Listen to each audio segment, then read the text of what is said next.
Karjat superfast वेगवान शहराचे वेगवान न्यूज चॅनल। कर्जत शहरातल्या गुंडगे प्रभागात मोठं प्रस्थ असणारे आणि राजकारणात सहभाग असणारे पालकुटुंबीय समाजकार्यामधून नेहमीच चर्चेत असतात। काही दिवसांपूर्वीच अजय पाल आणि विजय पाल यांनी शिवसेनेमध्ये प्रवेश केला। संकेत भासे यांनी पाल कुटुंबियांशी चर्चा करत शिवसेनेत प्रवेश करून घेण्यात महत्त्वाची भूमिका बजावली। दिनांक 31 ऑक्टोबर रोजी अजय पाल यांच्या वाढदिवसाच्या निमित्तानं एक स्तुत्य उपक्रम घेण्यात आला। पाल फाउंडेशनच्या माध्यमातून 24 तास आपत्कालीन सेवा देणारी ॲम्ब्युलन्स गुंडगे प्रभागातील नागरिकांसाठी उपलब्ध करून देण्यात आली। हल्लीच्या काळात गुन्हेगारी आणि चोरीचं सुद्धा प्रमाण वाढलेलं आहे, त्यामुळे नागरिकांच्या सुरक्षिततेचा प्रश्न ऐरणीवर आलेला आहे। त्यामुळे पाल फाउंडेशनतर्फे गुंडग्यामध्ये विविध ठिकाणी CCTV सुद्धा बसवण्यात आले।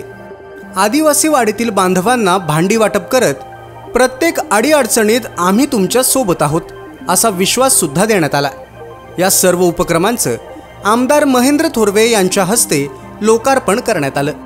अजय आणि विजय या दोघांनीही लालधारी पाल यांच्या पावलावर पाऊल टाकत सुरू केलेली जनसेवा कौतुकास्पद आहे असा विश्वास आमदार महेंद्र थोरवे यांनी व्यक्त केला। गुंडगे प्रभागात काहीही समस्या उद्भवल्यास नक्कीच पाल कुटुंबियांच्या माध्यमातून आणि आमदार महेंद्र थोरवे यांच्या माध्यमातून ती सोडवण्यासाठी प्रयत्न केले जातील असा विश्वास संकेत भासे यांनी व्यक्त केला। अजय पाल आणि विजय पाल हे दोन चेहरे राजकीय झाले असले तरी त्यांचं काम मात्र अजूनही सामाजिक असल्याचं कौतुक उपस्थितांनी केलं। नमस्कार सर्वांचं, मी अजय लालजी पाल, उद्योजक, गुंडगेगाव।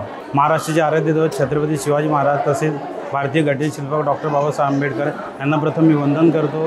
31 ऑक्टोबर 2025 रोजी आज माझा वाढदिवसानिमित्त आम्ही रुग्णवाहिका लोकार्पण करत आहोत। आमच्या गुंडगे ग्रामस्थाला मागील काही महिन्यांपूर्वी चोरांची खूप त्रास होत होता। आमचे गुंडगे ग्रामस्थ हे रात्रंदिवस जागून पहारे करत होते, परंतु त्याच्यावरती उपाययोजना म्हणून आम्ही आज CCTVचंही लोकार्पण करत आहोत। असं आम्ही CCTV आणि रुग्णवाहिका दोन्हीचं लोकार्पण आज केलेलं आहे माझ्या वाढदिवसानिमित्त। तालुक्यातल्या घडामोडींचे अपडेट सर्वात आधी मिळवा कर्जत सुपरफास्ट चॅनलला सबस्क्राईब करायला विसरू नका।